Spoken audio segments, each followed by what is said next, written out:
But hey, this is Ron Bonk from SRS Cinema, producer, distributor, and I'm on here with the 13th Wolfman.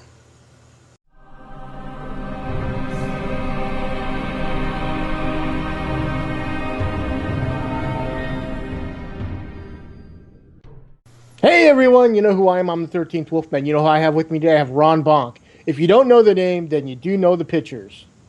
He is also the owner and creator of SubRosa Films, SubRosa Studios, uh, and he's made movies like Miss Cannibal Holocaust, Satan's Cannibal Holocaust, The Last House on Hell Street. He's got stuff coming up, and that's what we're going to talk about. Welcome to Sit Down, Ron. Hey, thanks for having me. Yeah. So the movies that we want to talk about are the ones like The Night of Something Strange. That's the one I produced. Yep, that just came out of the Phoenix Film Festival, where it won Best Horror Feature. That was directed by Jonathan Strahan, who usually produces my stuff. We switch roles on our movies. Yeah, I saw the trailer for this, and this was one of the reasons I got in touch with you to get you on here. This movie just looks intense. Oh yeah, it's crazy, definitely. Where does the story come from, man? Well, both She Kills and Night of Something Strange were kind of birthed at the same time. Jonathan, he had been in my movie Clay, and we worked together on Miss Cannibal Holocaust, and he would go to Cinema Wasteland with me. And one of the Cinema Wastelands, he said, "Hey, I'd like to do like a Grindhouse double feature with you. We each would direct half." And his idea was to do an STD horror flick. And I was thinking about, I was like, an STD horror flick, that sounds cool. No one's done an STD horror flick before that I could think of. I mean, when I look back on, I guess Cronenberg had been exploring that for a while. But, immediately jumped to my mind, nothing, I hadn't thought of anything like it. So we were both going to do these 70s style Grindhouse movies. As they evolved, mine stayed in that sort of 70s Grindhouse feel, where he decided to make his more of an 80s horror style movie. Okay. Yeah. And since then, of course, STD horror movies have gotten popular, and It Follows, kind of brought that idea more back to the forefront, I guess, or to the forefront for the first time. Yeah, I think Rabbit or Shivers would be probably your first real, talking about Cronenberg, Yeah. Would be your real first STD horror film, which is a cool concept. I personally didn't care for It Follows. Oh yeah, I liked It Follows. I just thought the second half was weaker, than the first half. The premise set up something I thought better, but I liked it. But I mean, these movies are, like STD horror movies times 10. They're just both super crazy, insane. Anything sort of goes. And they're related projects. I mean, there's the beginning of Nos. Ties it into She Kills a little bit, and then it goes off in its own direction. And where She Kills is about her kind of using the STD to use towards revenge and stuff, Nos is like the STD just out of control. That sounds like a fun time, man. It really does. I like the Grindhouse movies. I mean, I'm actually from that era in a way. I was I grew up in the 70s and the 80s, and so I kind of remember seeing these, crazy Grindhouse movies back then. And if it's done right, it can almost, if some movies are done right and they have that look and they have that feel, they can almost pass for, oh, wow, was that shot in the 70s? Yeah. And then you have, oh, go ahead. I was going to say, a lot of the 70s, or a lot of the Grindhouse so-called movies that are coming out today, they're more actually done like an 80s style, but like a true 70s Grindhouse movie, it has a different look to it. It's not necessarily as like flashy with the colors, and it doesn't have, say, like that music video sort of editing style to it. So She Kills, I went back to that true 70s style and gave it more of that, like something more akin to like Texas Chainsaw Massacre or something like that, restored, right. Oh yeah, and you got, when you think about TCM, you got to think that Toby Hooper at the time was filming on 16 millimeter, right? Stock, because he wanted to give it more. There was no 70s Grindhouse look. He was just trying to give it more of a documentary film style look. Right. Like this could actually be news footage type thing.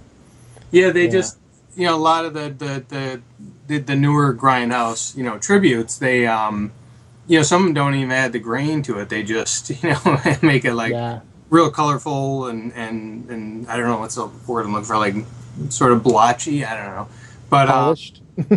Yeah, maybe they're a bit too polished, and that was some of the stuff I was going for in She Kills, where it's got the roughness around the edges, got the cheap effects, it's got purposely bad takes and stuff, because a lot of those Grindhouse movies, and they'd be shooting, they could only afford to do one take, of every shot. Yeah. So if there was a mistake, they kept it, or they overlooked mistakes, or they got really bad acting moments, they had non-actors and that sort of stuff, and so I went for that in the spirit and drew off of stuff I'd actually seen in Grindhouse revenge flicks and exploitation flicks that always stuck to with me as humorous or cool, and I put all that into She Kills. That's cool. So who do you got in this movie? It stars Jenny Russo, who was she had one of the medium-sized roles in Miss Cannibal Holocaust, as well as Clay. Okay. I'd been working with her for years. It's got Trey Harrison, who stars in actually Night of Something Strange. It's got Michael Merchant, who's also starred in Night of Something Strange. I met both of them there. They came to work on She Kills. They're also in House Shark, which is the movie I'm doing now.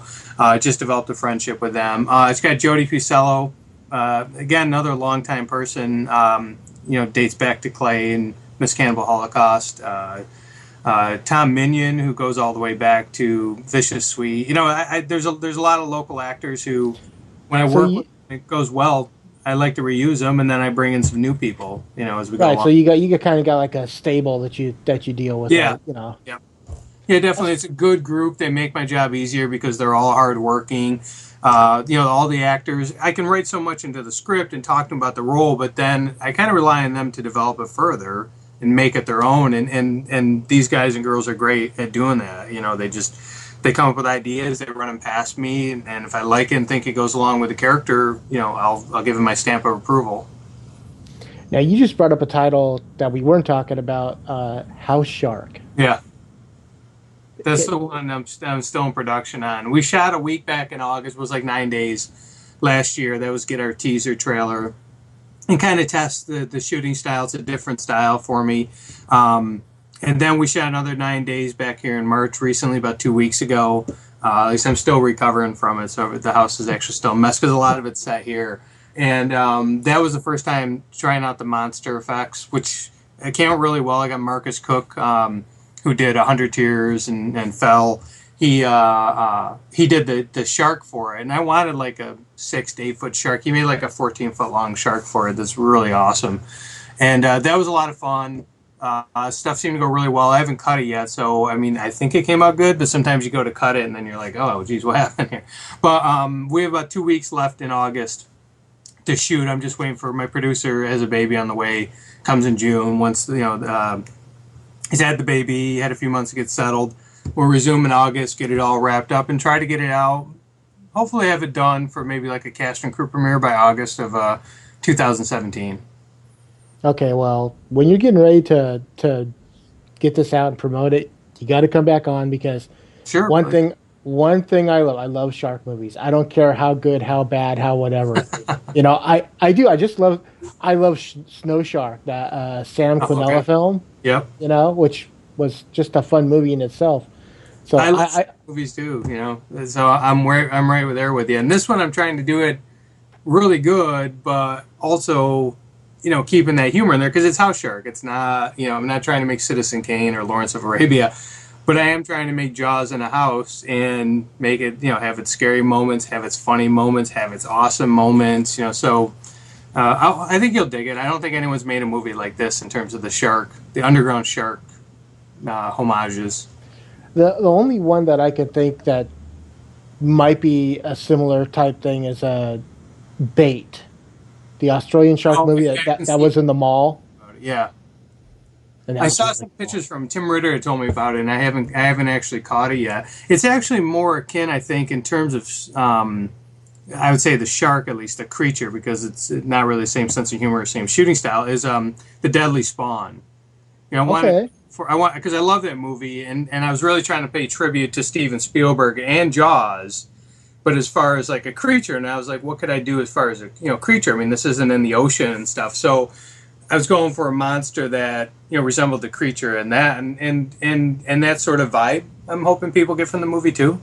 Oh, dude, it's a shark movie. You know, I just saw over the weekend that El Rey had like a shark. They had like a shark marathon. Yeah.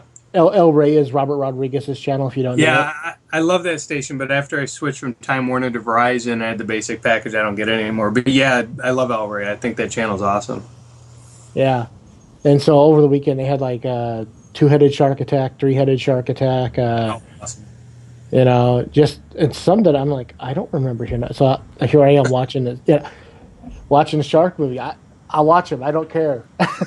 Jaws created such a thirst for shark movies for me and those types of movies, even just giant monster movies, because it's not just like Jaws. It's like I love Grizzly, I love Alligator, I love Piranha. All those types of movies. Prophecy. I would seek them out to just kind of reminded me of Jaws a bit because Jaws 2 was pretty good, and I liked the other ones, but none of them came close to creating that feeling of Jaws for me. And I mean, House Shark, probably won't either because it's more of a comedy. But I mean, I saw Jaws. I saw Jaws in the theater when it came out. Yeah, so did I. I was young. I was born in '69, so I remember. Okay, so it's 2 years between us. Okay. Yeah, I remember coming out of the theater and just being scared to walk past the puddles. And to this day, don't want to swim in the ocean because of sharks. It's had that lasting effect on me. It's definitely my top 10 movies. I remember I was sitting next to my mom, and do you hear that dun dun dun, and all of a sudden it leaps up out of the water. Yeah. Right? She lifted her feet. I think everyone did. I mean, I knew a lot of it because the neighbors, my mom would babysit the kids across the street, and they would come over, and they were the type of kids who caught, every movie like 13 times, and they had seen it a bunch of times before we actually saw it and told me about it and, had my interest, and we would act it out all the time. But until I actually saw it, I really didn't appreciate it. And then after that, it was, a whole different thing when we would act it out and play it, in the backyard. We lived right on the lake. My dad had a rowboat. Sometimes it was tied up and it was in the rocks, and we'd play in it and we'd destroy the bottom of it. Or it'd be flipped over on top of the lawn and we'd sit on top of it and pretend that was the boat and play Jaws. I mean, that was a whole summer, and then, or a summer or two, and then after that it was Star Wars, for maybe another 5 summers after that. It's just 2 big movies that had a huge influence on me and stick with me. The top of the boat all of a sudden became, like the Death Star. It's like it's now the fight scene between Vader and Luke. And there's some lemon folk in it. Yep, exactly.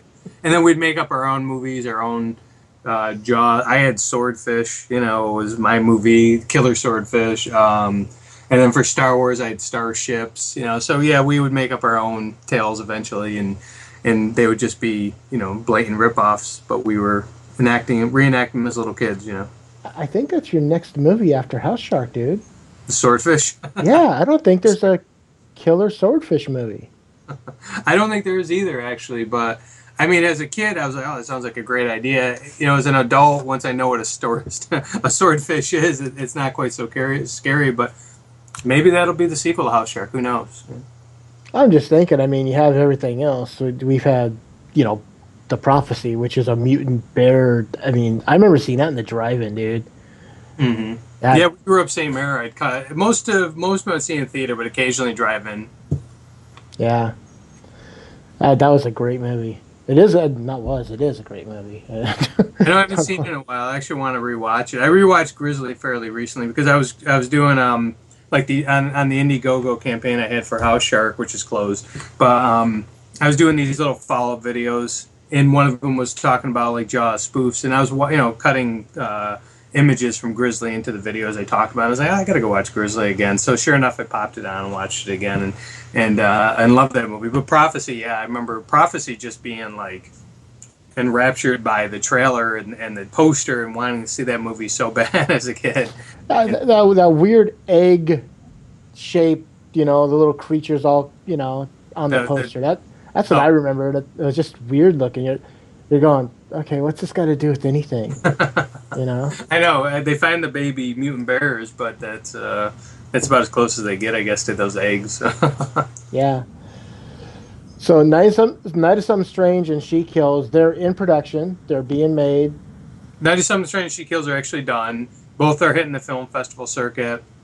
I think next is Night of Something Strange at the it's the Crimson Screen Horror Film Festival. It's down in South Carolina. I probably got the name wrong. Okay. That's so the screening's coming up for that, and then in July, I believe it is the Cinema Fantastique in Vancouver for She Kills. And then I'm sure there will be more announcements soon too. Oh yes, Noscat and Motor City Nightmares too, but I'm not sure the date of that one off the top of my head. So we're planning to go to the South Carolina one. Don't think I can afford to make it to the Vancouver one, but there's some more film festivals, a lot of them on the East Coast that we submitted to that hopefully we'll get them into. She Kills. I'm working on the elements for that now. We did a limited run Blu-ray, DVD, VHS for the House Shark fundraiser. So I'm hoping to have those done by the end of April here, so I can get, and then whatever's left over I'll sell off, and then it's going to hit VOD hopefully by September, iTunes and Amazon, and NOS should be around October, maybe November. Same situation.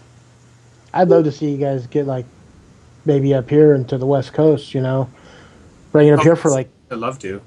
Crypticon is in May, dude. You know, bring it up. Yeah, I'd have to see if they have a submission, Oh yeah, like an application or something to submit. yeah, they do.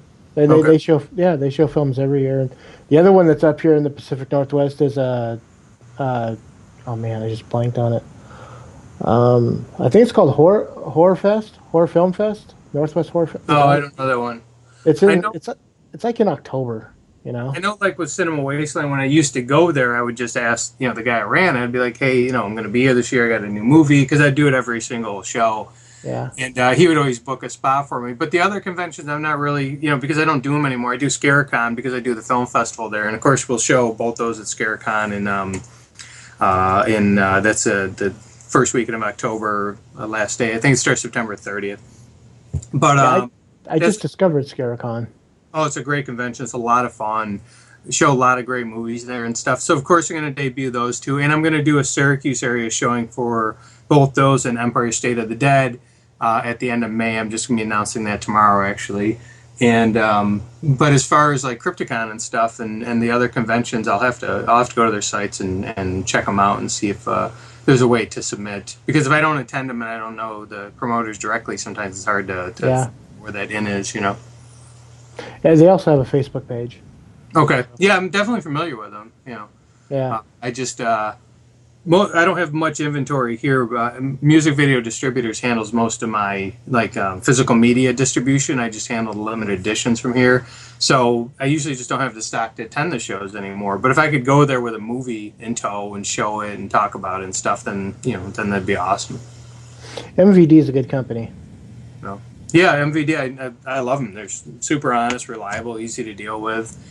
It's just distribution gets real tough and gets to be a real pain in the ass. So, and they distribute everything. It seems like they have a big library. Well, they'll pick up any company. Company comes to them with library titles, they'll release them. So they release a lot of stuff. That's the one drawback, as opposed to like a smaller company. You might get more attention for the titles longer, but like I said, I was getting ready to get out of distribution because it was so hard to collect from everybody, and MVD was happy to take on that headache, for a very reasonable fee.